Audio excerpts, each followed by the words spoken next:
Welcome everybody to the Chapter 1 lecture video in EE111 lecture series.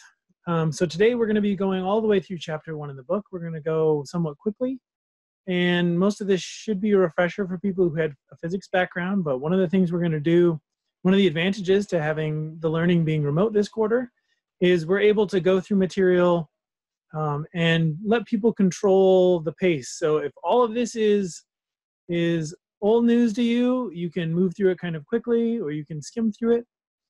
If you want a little bit more of a refresher, you can spend more time on it. So you can change the speed of me. The good thing is with YouTube, you can change the speed. So if I'm talking too slow, you can feel free to change the pace of the presentation.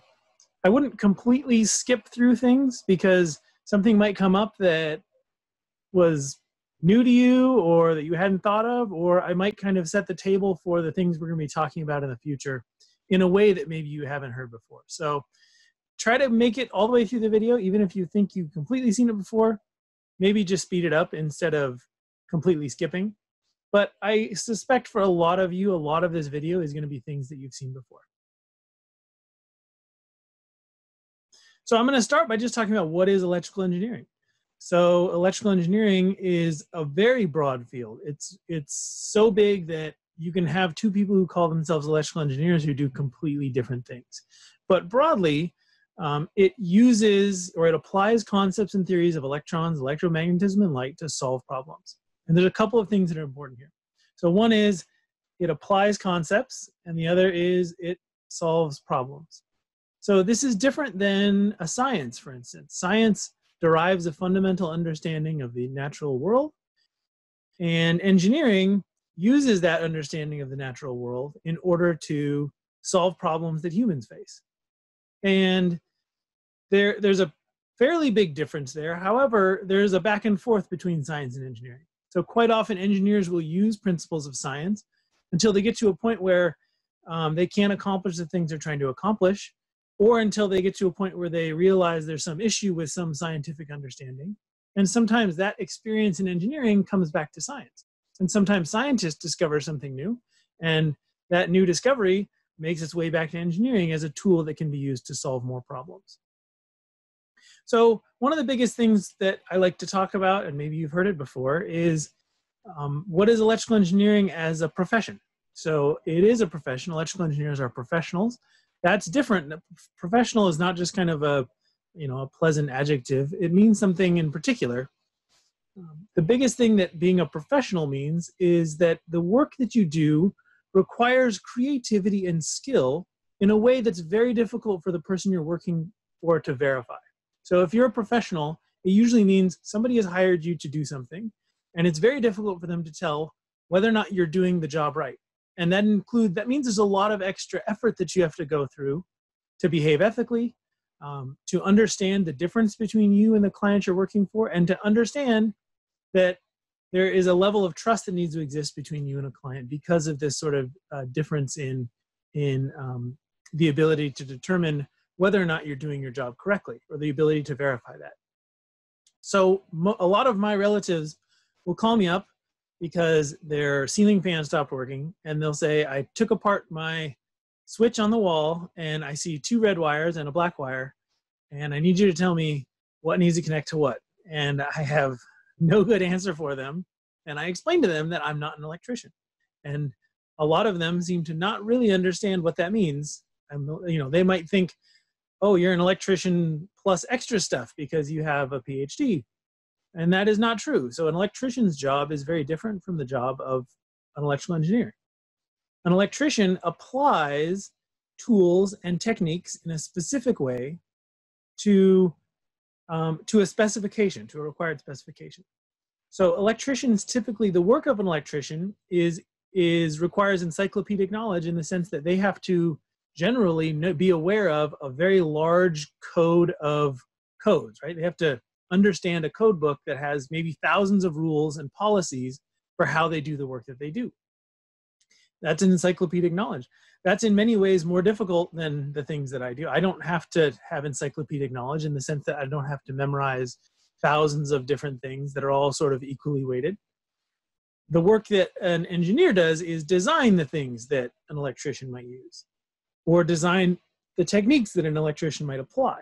And that uses sequential knowledge, which is a big part of what this is. This class, EE111, is sort of a foundation of us, or it builds off of, I suppose, physics and math, but for the electrical engineering curriculum, it's a foundational class.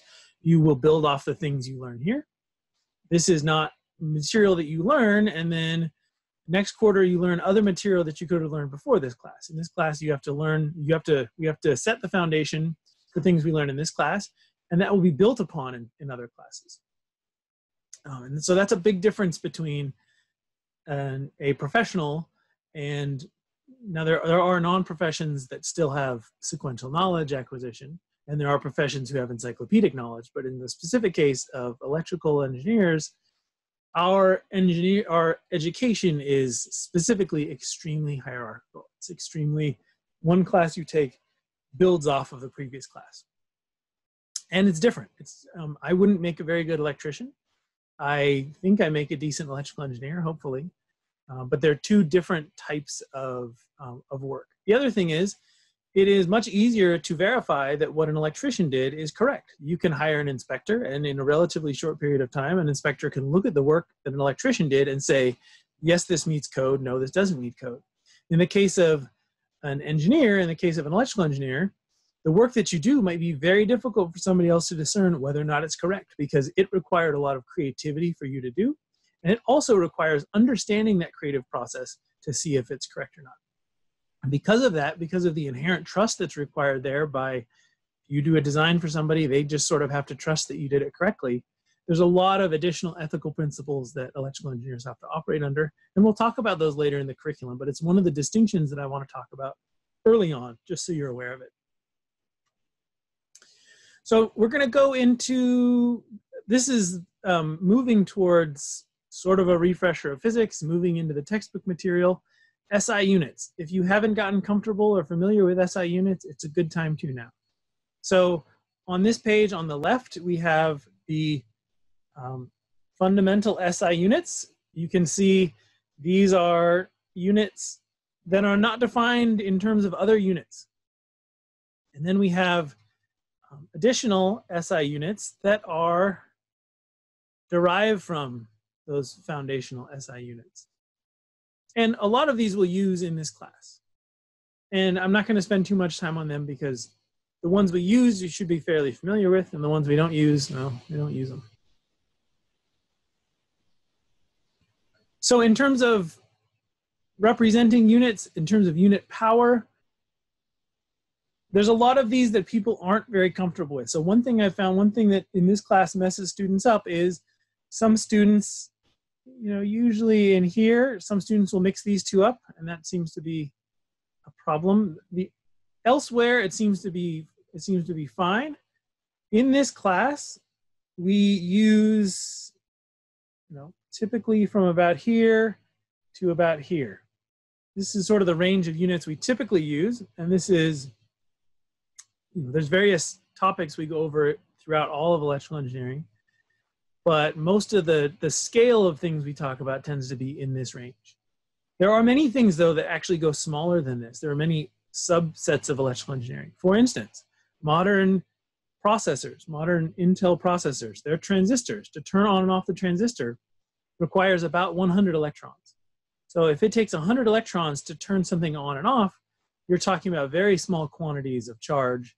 You're talking about relatively small quantities of current to make these operations happen. So a lot of the domain of electrical engineering does operate sort of in this range, but for this class, not so much. So if you're prioritizing memorizing these, if you've made it this far without really having to memorize all of these powers, now is probably a good time, and it's probably best to focus in this range here if you're starting, but really you should get all of them, if not further. Sometimes it's useful to go even further than this, especially on this end.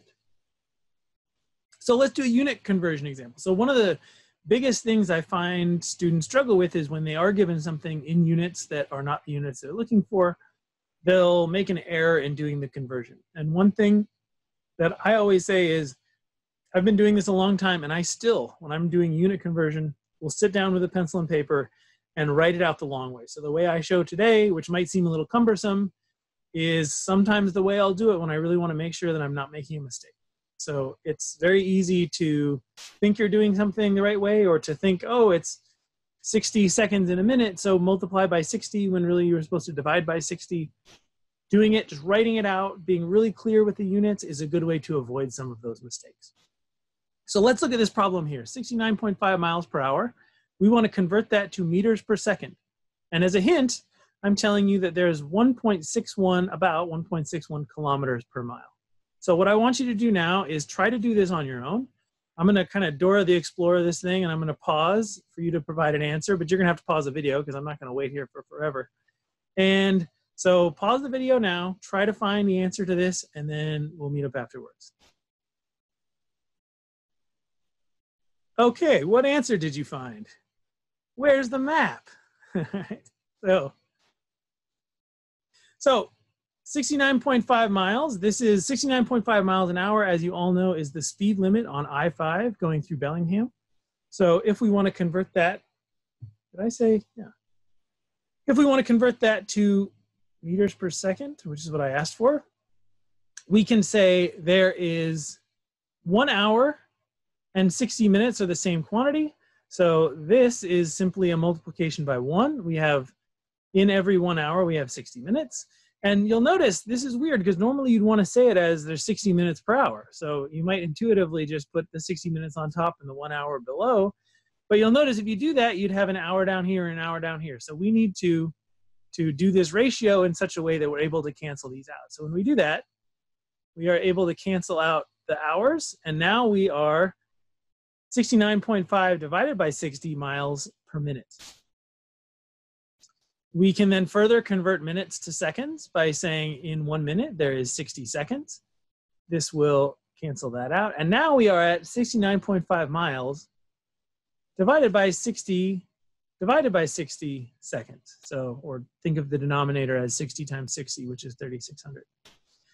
And then if we want to go, so now we are in miles per second. If we want to now can get out of miles and into kilometers, we can say there's 1.61 kilometers per 1 mile. That's going to cancel out the miles. And then lastly, if we want to do the power conversion, we can say there's 1,000 meters per kilometer. So where's that? Cancel here and here. And what we're left with is 69.5,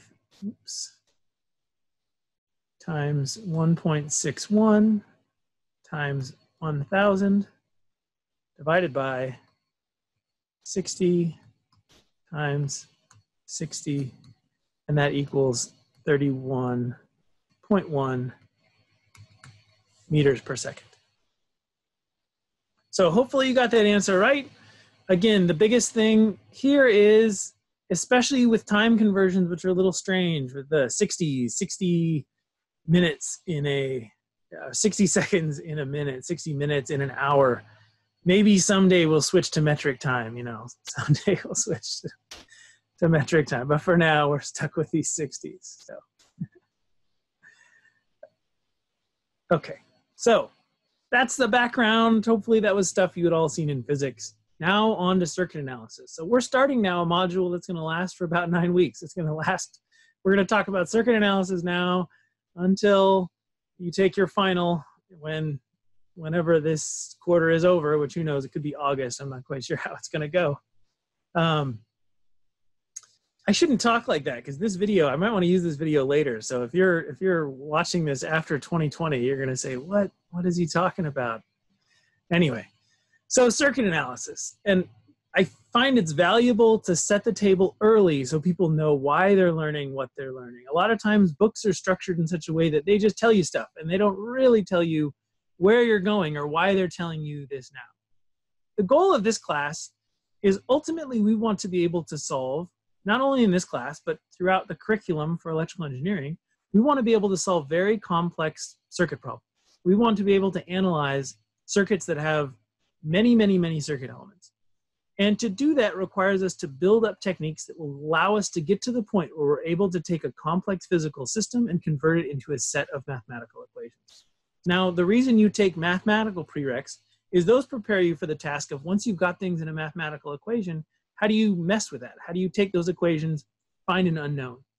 But for this class, it's really about, we do that, we take equations and find an unknown, but it's mostly about the skills and techniques to form those equations in the first place. Once you can get something as a generic mathematical equation, you can apply mathematics to solve it. But how do you take a physical system and convert it into an appropriate set of equations that can be solved? And that's what we go over in this class.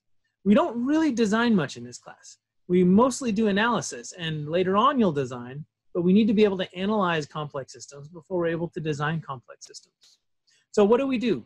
We start with basic tools. So we're going to start this quarter with the most basic introductory circuit equations and circuit techniques, and then we're going to build off of those. We basically use a tool until the tool isn't good enough to do what we're trying to do, and then we switch to a different tool, and that's what all of engineering is. You've done this in math. In math, once you'll start with algebraic expressions, and then you'll combine algebraic expressions, and then once you're combining algebraic expressions that are too complex, you switch to a matrix, right? You switch to linear algebra or something. You switch to a different technique to solve it. Sometimes when you're working with equations and the equations you're working with are too difficult, you switch to a totally different domain. That's what Laplace transforms are and things like that, which we haven't gotten to, but you will. Is all of engineering is basically, we use tools we have to solve a problem. When the problem becomes too complex, we switch to a different set of tools. And that's where mathematics and engineering help each other out. Mathematicians develop some of these tools and techniques. They develop transformations, they develop ways to manipulate equations. And that helps. And it helps build the sets of tools that engineers use, that electrical engineers use. Okay, sequential knowledge versus encyclopedic, I already talked about that, but the biggest thing is we build off of previous knowledge. So the techniques we learned in chapter 1 are important and necessary all the way through chapter 7 or 8 when we finish this quarter. What does that mean for you? It means you can't just do something in a chapter and forget it. It means you can't just skip a chapter and it'll be okay. Everything we do builds on top of the previous things. So you really have to get a firm foundation in all of this material for the material later on to make sense. So we will develop a lot of different tools, not only in this class, but in the whole curriculum. And one of the biggest challenges is for you to know which tool to use. One thing is, even as a problem becomes more complex, we use more complex tools to solve it. That doesn't mean the simpler tools are obsolete. It doesn't mean any of the things we learn, any of the techniques we learn, ever get to a point where you can just throw them away and use a different approach. They all have value at a certain place and a certain time. And in particular, quite often when we switch to a more complex tool or technique to solve a complex problem, that complex tool or technique gives us a version of our solution. And sometimes to go from that version of the solution back to the actual solution we want, we have to use some of those simpler tools.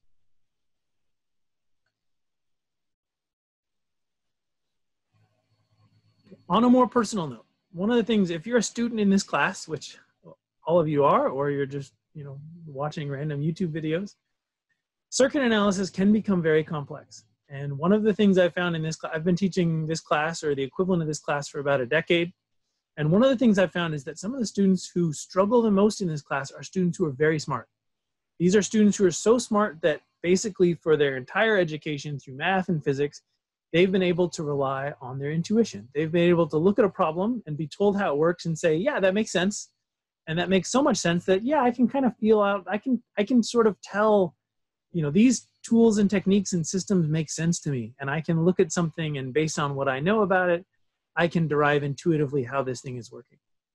Unfortunately, in this class, we will absolutely get to the point where you can't do that anymore. We will get to the point where a circuit becomes so complex that there's no way for you to just tell, oh yeah, I know the current's going to be flowing down in this branch because of the way the rest of the circuit is structured. It's going to be so complex that you can't intuitively derive how the system is functioning. And when that happens, you need to fully rely on the math and equations and techniques. And so a lot of students, even before this class, had to, they found that for them, something became non-intuitive early on in the process. And that meant that they had to fall back on the techniques and the approaches, and they got very good at it. And for some students, that doesn't happen until this class. And when that does happen, it can be a very difficult transition. So it can be a tough transition. So I'm warning people ahead of time that one, if you're struggling with something in this class, if you are struggling because something doesn't make sense because it's not intuitive, that may be a sign that you're just going through something that some of your peers went through, you know, a quarter ago or 2 quarters ago. It's not a bad thing. It means you're getting to that point where you're transitioning from things making sense intuitively to things having to make sense only after you've followed a process and solved for unknown. The other thing is a lot of people come into this class having already learned these in a slightly different way. So there's lots of ways to analyze circuits. You might have learned one way in physics. You might have learned one way in the military. Different places have different ways of showing how to analyze circuits. But one thing I will say about the technique that we teach in this class, the technique we teach in this class is the most generic approach in the sense that we teach a version of solving circuits that applies to any weird arbitrary circuit with any weird combination of components with any level of complexity. And sometimes the other ways of doing circuit analysis will work for if you're expecting a certain type of circuit. If you're expecting a voltage supply on one side and a bunch of resistors on the other, maybe those techniques will work. But if you're expecting any circuit of any weird complexity, the techniques that we teach in this class are going to work a little bit better. And that doesn't mean you can't get by in this class with those old techniques, but I would strongly encourage you to follow the approach that we go over in this class for the purposes of this class. And the other thing is that the techniques we learn in this class are not limited to the domain of electrical engineering. So the basic problem here of take a physical system, find how to take that physical system and convert it into a set of mathematical equations. Solve those sets of mathematical equations to derive an understanding of this complex physical system. This is the same thing you'll do outside of electrical engineering. You'd use the same approach in thermodynamics. You'd use the same approach in dynamics. You'd use the same approach in fluids. So there's all sorts of magnetic systems. We don't really do much magnetic systems yet in this class. But a lot of these systems, ultimately, at the end of the day, there's many fields, there's many disciplines, mechanical engineering, electrical engineering, physics, that ultimately the work that most people do, 80% of the work they do, is deriving a set of differential equations and solving it. And so the process we go through here is not limited even to the degree that you're getting. Once you know this approach, if you want to apply the same approach to, say, learning how to analyze dynamic thermal systems, you want to do HVAC analysis or something, you'll ultimately be doing the exact same technique for that you're doing in this class. But again, it's better if you learn a generic approach to it and not a specific approach that's assuming a certain structure to either a circuit or to any other physical system. So with that in mind, I really like to focus on the basics in this class. Not only because I don't know what background people had in physics or anywhere else, but because I found a lot of students don't always get these core concepts really ironed out in their head. Sometimes they'll know it well enough to do the work, but a true understanding of it isn't quite there, and it's really good to have that understanding. I've had students who are seniors come and talk to me and they'll say, oh, it's hard for me to tell what the voltage is flowing through this resistor. And they'll describe voltage that way, and it kind of makes me worry that maybe they didn't fully get really what the concept of voltage is. So I'm going to spend a little bit of time on this and understand that's why I'm spending time on this, is because I really want people to get this basic foundational understanding. Current's fairly easy. Most people seem to get current. It seems to be fairly intuitive for people. So hopefully this current part's not too tough. So what is current? Well, it's the derivative of charge with respect to time, right? So it's obvious what it is. So mathematically, it's the change in charge per change in time, per unit change in time. What does that mean in the physical world? It means if you imagine, in this case, we have a wire, or a wire drawn like a pipe, and you have charge carriers inside this wire. Current tells you the rate at which these charge carriers cross some imaginary arbitrary plane in this wire. So the amount of current flowing through this wire can be thought of as the rate at which charges cross this sort of imaginary plane per unit time. So the change in charge would be the number of charges that cross this imaginary plane, and the per unit time would be, over how much time do how many charges cross this imaginary plane. It's very similar to the concept of water. If you have a water flow of 10 gallons per minute, it means that over the course of 1 minute, you would have 10 gallons of water pass through some sort of imaginary location in that water pipe. Same thing here with current. It is the number of charges, or the total charge. If we're not really counting charges here. We're looking at the total charge that crosses some imaginary region per unit time. So also by convention, current is the flow of positive charge. And most of you probably know from physics that in a metal, the primary charge carrier is negatively charged electrons. So if current is by convention the flow of positive charges, then what does that leave us with when we're talking electrons? It means that whenever we say if we have a wire, let's draw like a little mini circuit here. That was bad. So if we say we have some current here, and let's say we solve this current and we get this current is 2 amps. So it means that if we have 2 amps of current, and we'll talk about those units. You've probably already seen those units in physics. We can talk about them. So 2 amps, 2 amperes of current. That means we have 2 coulombs of charge, 2 coulombs of charge per second flowing through this wire. And in reality, that means that we have 2 coulombs of electrons flowing the other direction through this wire. So one of the biggest things that trips people up in this class is people think about this too much. People think about, when we talk about current flow, they try to think, well, but that really means that electrons are just stop. Just don't worry about it too much. So the biggest thing in physics classes, sometimes that matters. Sometimes you care about what electrons are doing. In this class, we don't actually care about what the electrons are doing. The basic idea is, if you want to say that we have 2 coulombs of positive charge per second flowing in this direction, that is identical to 2 coulombs of electrons per second flowing in the opposite direction. And the best way to think about that is something like, if you're looking at the flow of water and you have a bubble through water, you can think of a bubble moving in one direction, a bubble being the absence of water moving in one direction, as the same as a bubble's worth of water flowing in the opposite direction. Ultimately, it's the same thing. Ultimately, you have the same movement of water. You can just think about it as the absence of water moving one way or water moving the other way. In this case, we're just doing the same with current. So really don't overthink it.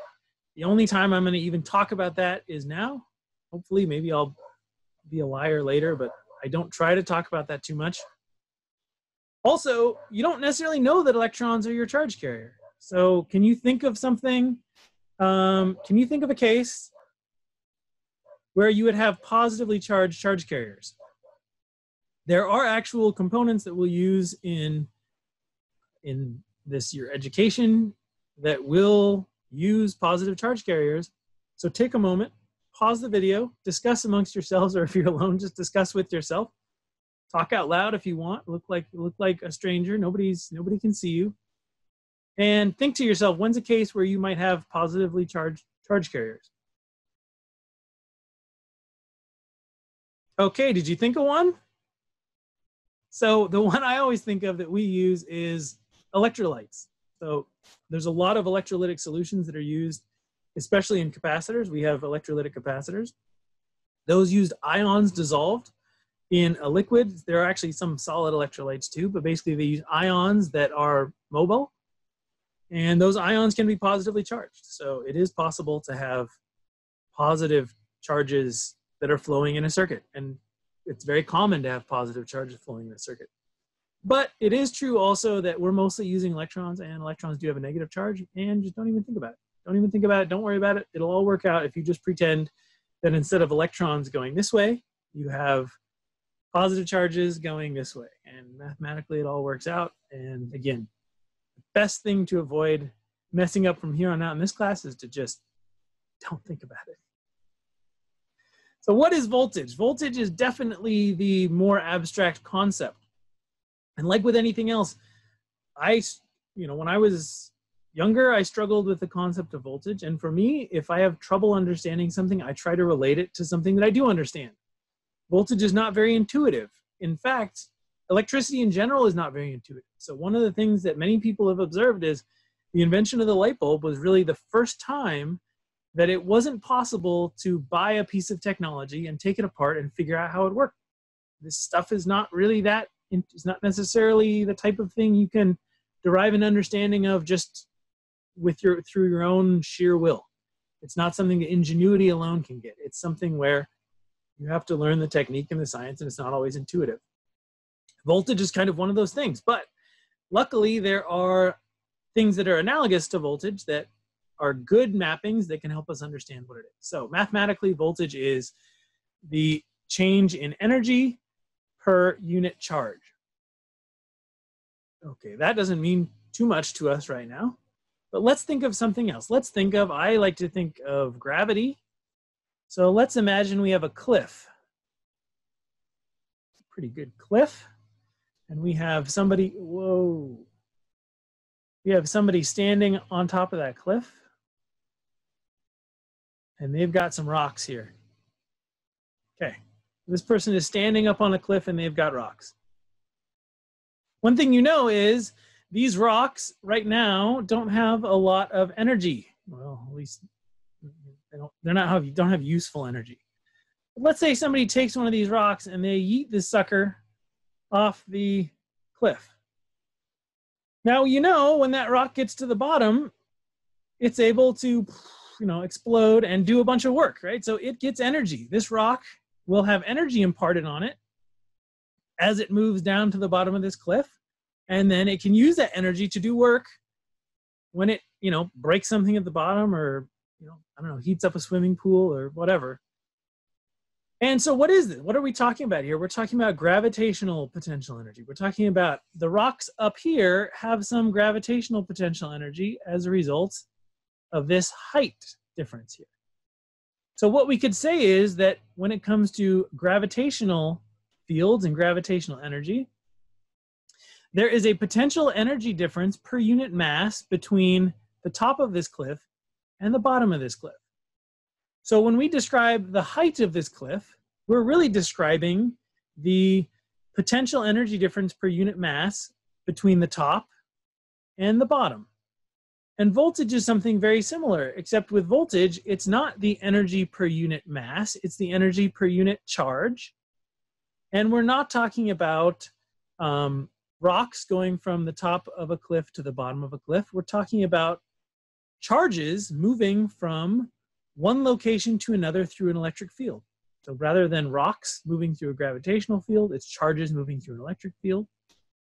And as those charges move through the electric field, they can gain or lose energy. And voltage describes the potential energy difference per unit charge from one location to another.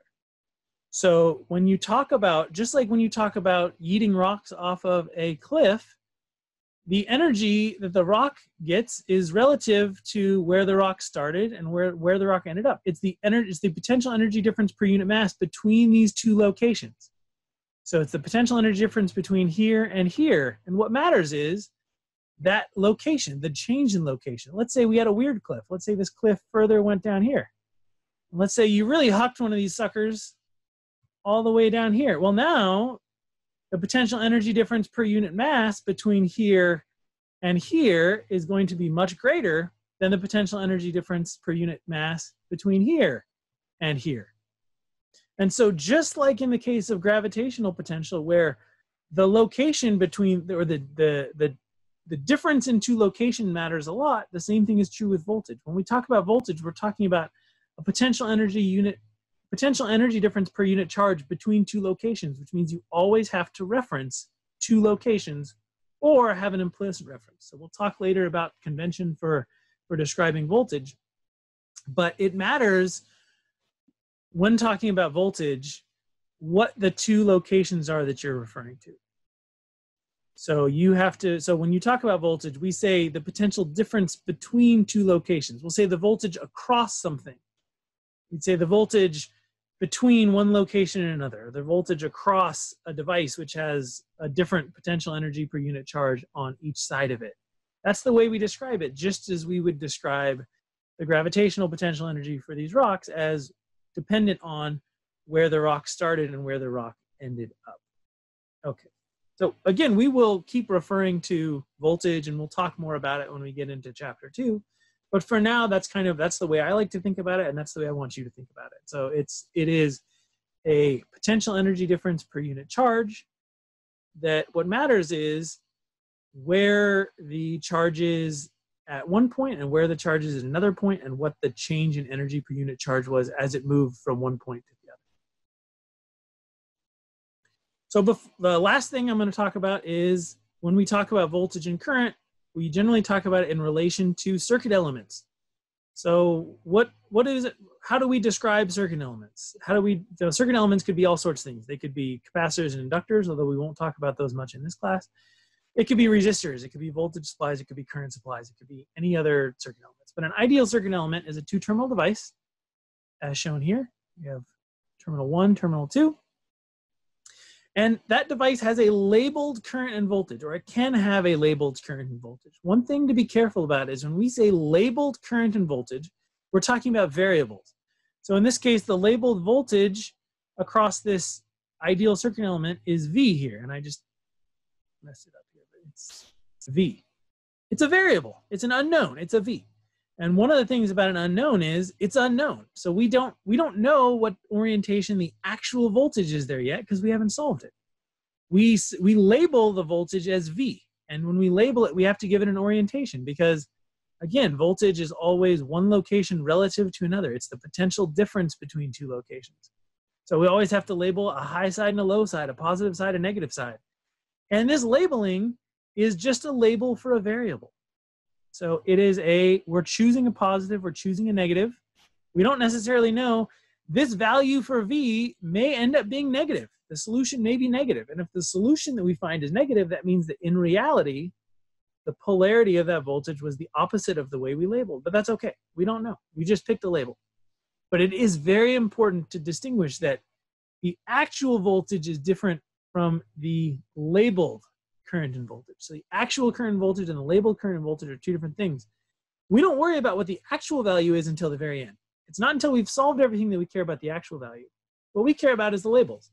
Again, we're trying to derive a system of equations, and to do that we have to pick variables. And when we don't know the answer, we don't know the answer. We don't know if it's positive or negative. We don't know if it's upside down or right side up. We don't know if it's flowing to the left or to the right. We don't know that until we've solved it. But for the purposes of creating an equation, we have to pick a variable. And for the purposes of picking a variable, we have to have a direction. So we just pick it. Now, there's a couple different ways we can pick these variables. In this case, we show, and I'm going to clean this up a little bit. In this case, we show the current flowing into the positive terminal. So this terminal of the device is labeled positive. This terminal is labeled negative. We show the current flowing into the positively labeled terminal. We could have labeled the current the other way. We could have labeled this current in this direction, flowing out of the positive terminal. And does it matter which way we pick the label? It doesn't, as long as we follow what's called passive sign convention.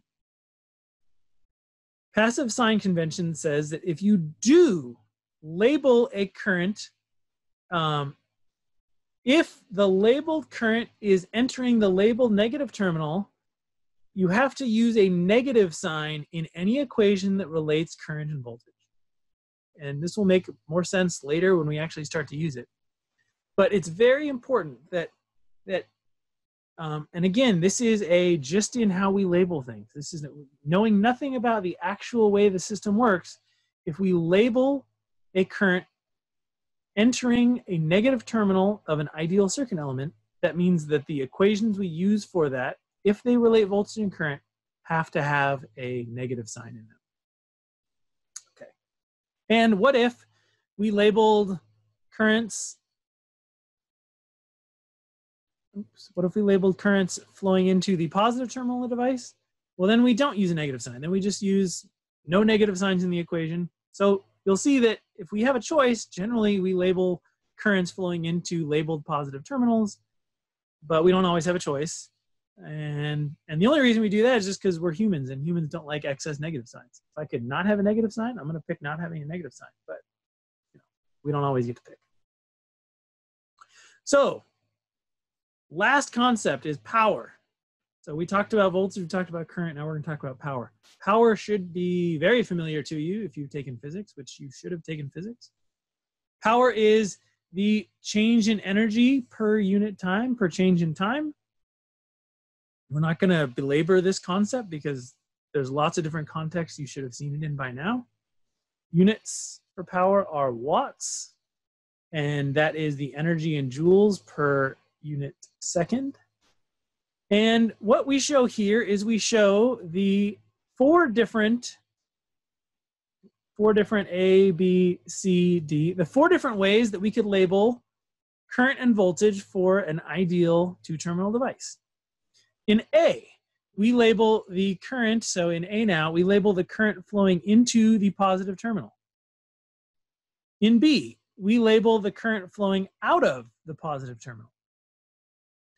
In C, we label the current flowing into the negative terminal. And in D, we label the current flowing out of the negative terminal. Now, one thing you'll notice is that two of these are actually the same.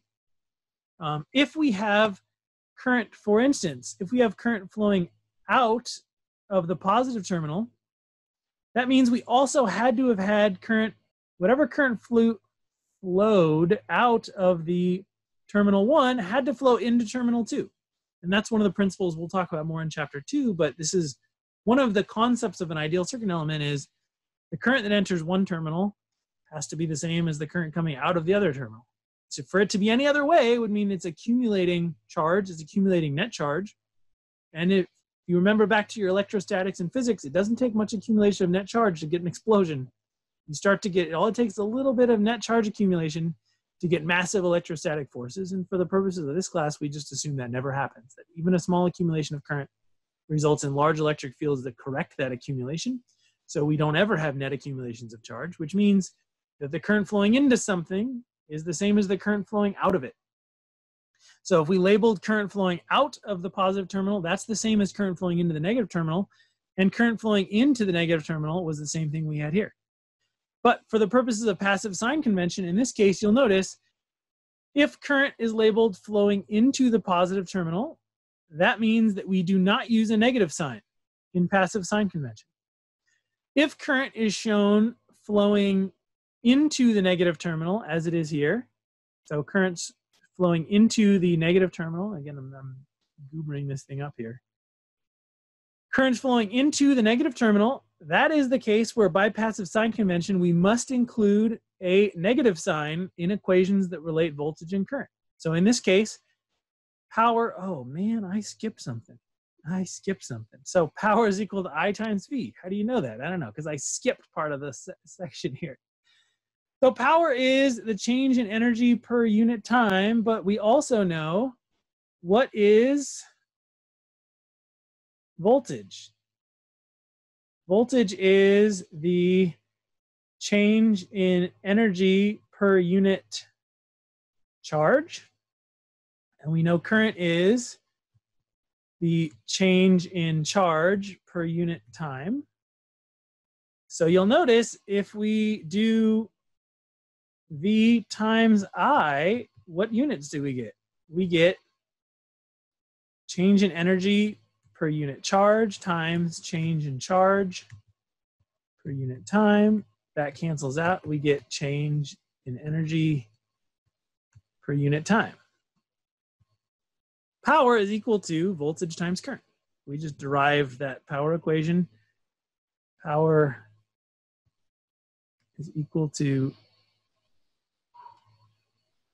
voltage times current. So that thing that I skipped, maybe you already knew, but I skipped it. By passive sign convention, we use that version of the equation, power is equal to voltage times current, when our labeled current is entering our positive terminal. When our labeled current is entering our negative terminal, as in case C here, when that current is entering the negative terminal, we use the negative version of that equation. So we add a negative sign to that equation, and we say power is equal to negative V times I.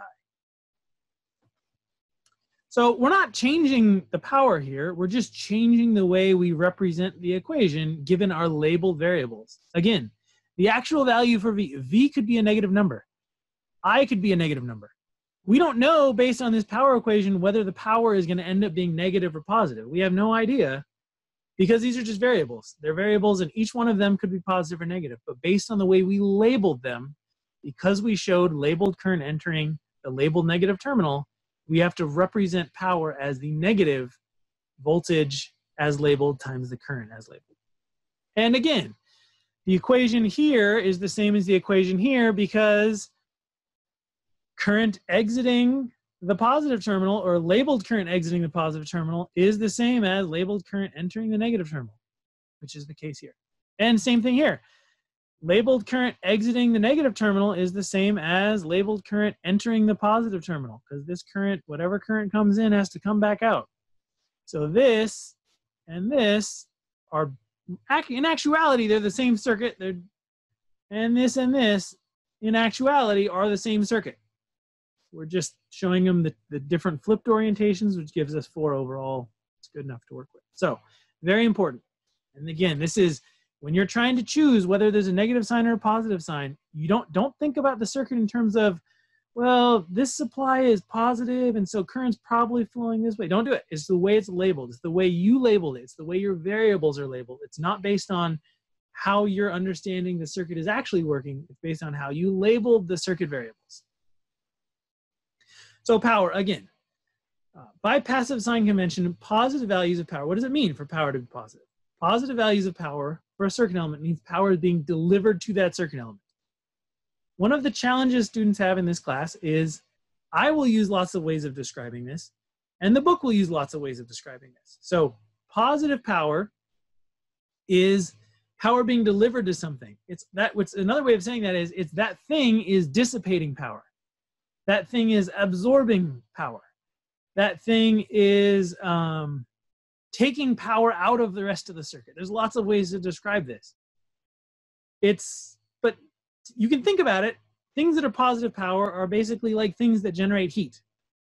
They are resistors, for instance, are always positive power. They can't store energy. They can't give energy back. Resistors can only dissipate power, and they do that through heat. It eventually becomes heat. So positive power things, think resistors. Negative power things, a negative power circuit element means that energy is being, or power is being extracted from that circuit element. So these are things like if there is a battery that is powering a light bulb in a circuit, the battery will have a negative power and the light bulb will have a positive power. So the battery is, power is being extracted from the battery and power is being delivered to the light bulb. So the light bulb is positive power, the battery in that case would be negative power. It is possible though for a supply to have a positive power. So a battery can have a positive power. Think of a time that you might have used a battery. Let's consider the battery in your cell phone. When is a time when the power of your cell phone's battery might have been positive? Pause the video. All right, did you think of an example? You might have come up with when your phone is charging. Yeah, when your phone is charging, you have current entering the positive terminal of your battery. When your phone is charging, power is being delivered to your battery. So when your phone is charging, the power for the battery element itself, which is a two-terminal element, the power for that element would be positive instead of negative. But when you're using your phone, as soon as you unplug it from the wall, the power for that, or the sign for the power for that battery would be negative, probably. So the other is the total power for a system must equal 0. And that might seem weird, but all that's saying is that if you have one element of a system that is, and this is a closed system, so there's no external energy coming in or out of this system. If you have a closed system, anything that is absorbing energy, anything where energy or power is being delivered to that thing, it must be coming from somewhere else in the system. Which, if you're getting power from something, if power is going to something, it must be coming from somewhere else. So one way to think about that is if you take every element in a system and you calculate the power for each and every element and you add it up, the total must be 0. The total negatives, the total negative powers must equal the total positive powers.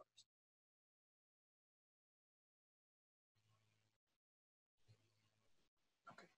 So let's do an example. In this case, we have, this is an example out of the book. So the book is describing a system where we have, oh, I guess, don't screenshot too sloppily there, John. So in this case, we have a high voltage DC transmission line between Oregon and California. And given the labels, I'm guessing this is an actual thing here. So what they're saying is they're describing a system where we have an Oregon 2-terminal device, which is probably either a generator or generation facility, maybe a hydroelectric facility, or maybe it's a city. Maybe the hydroelectric facility or the generator is here in California. Or maybe there's a little of both, I don't know. But basically we have this wire. So this wire would be this terminal and this terminal because they're connected by a wire. So essentially we have a positive label here and here, and we have a negative label, which is for these terminals here. And then we have a labeled current. So we have a labeled current. The current here as labeled is 1.8 kiloamps. That's 1,800 amps of current. And the labeled voltage is 800 kilovolts. That's 800,000 volts. And so they're saying, so calculate the power in megawatts at the Oregon end of the line and state the direction of power flow. So, okay. So if we are calculating the power at the Oregon end, first of all, let's look at our 2-terminal device here. So we have a labeled positive terminal and a labeled negative terminal. And our current, as shown, is flowing out of the positive. So 1.8 kiloamps flowing out of the positive terminal. So if the labeled current is flowing out of the positive terminal, what equation do we use for power? That's right. We use power is equal to negative I times V. And in this case, the voltage was 800 kV.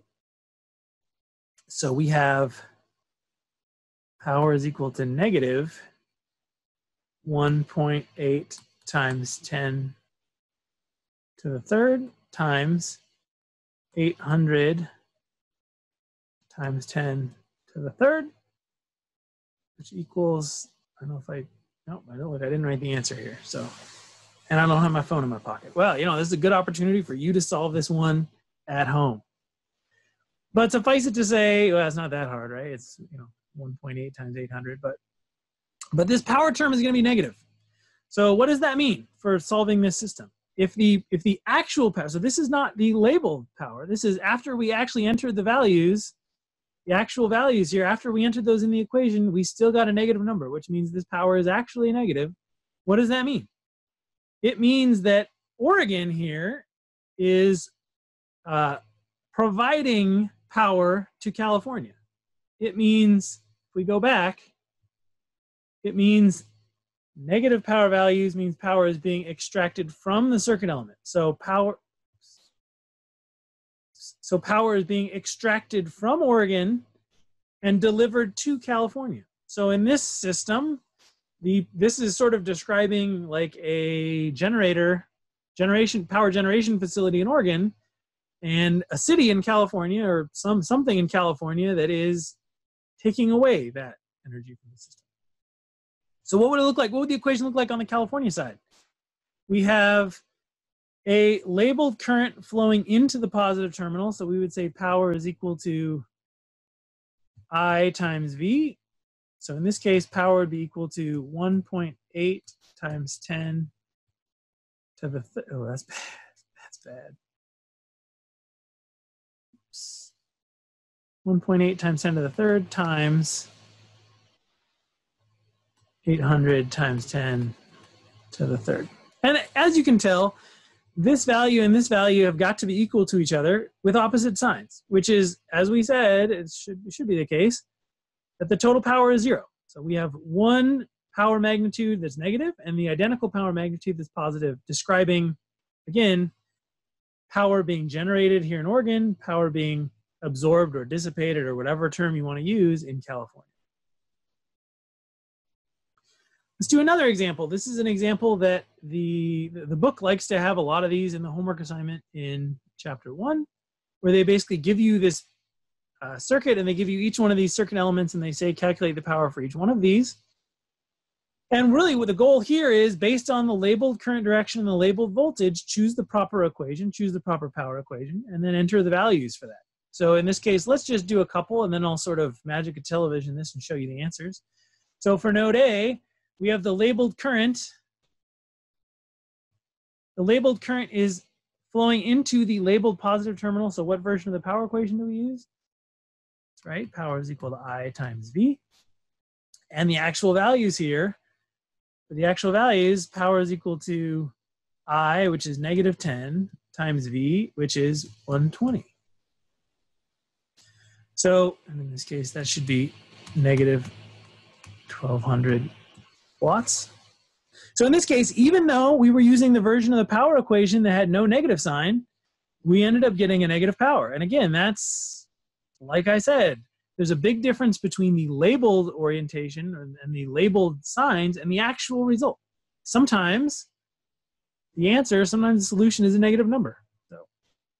So we write the equation based on how it's labeled, and then once we find the actual values and enter those actual values in, then we'll actually know what the situation was, what direction current was flowing, what the actual power was. But when we're just setting up the equation, all we do is do it based on the labeled orientation. Let's do B. So in the case of B, we have the labeled current entering the labeled negative terminal. So our power equation is going to be power is equal to -I times V. And in the case of B, I was 9 amps and V was 120 volts. So that's going to be -9 times 120. So that is going to be negative, I believe, let me see if I don't, oh, it's still here, 900, 180, yeah, negative 180 watts.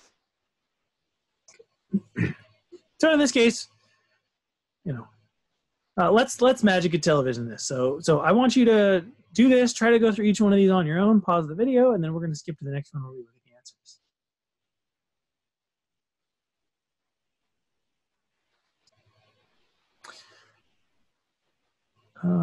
Yep, okay, so this gives us the answers for every single one of these circuit elements. And in this case, the question is basically saying, is this correct? So this question is based on what we know about these circuits, is this the actual, were these labels correct in this case?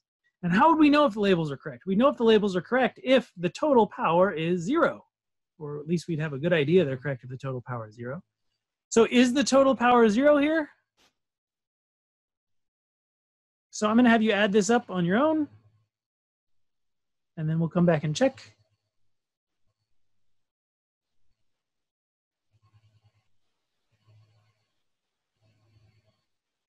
Okay, did you find that the total power was 0?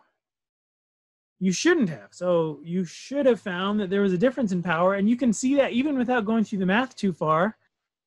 Let's just look at the tens. We're going to have a -90 term here, and we're going to have a +70 term here. So we know that these two magnitudes can't end up being correct. They can't end up being the same. So in fact, we know in this case that the labels were not correct. There was something wrong here. If the labels had been correct, the total power would have been 0. So the book, in the homework assignment, you're going to be asked to do a lot of these, and they're really just getting in this habit of using passive sign convention, of writing the proper form of the power equation, and then of entering the values and determining what the actual power is, whether it's positive or negative, and finding the total equals 0. So we're going to, for this first week, kind of keep the exercises a little bit light. But the homework will be due, the homework on chapter 1 will be due at the end of the week. Good luck with that. Again, if you have any questions, please attend one of the office hour / recitation sessions with either myself or CH1. Thank you.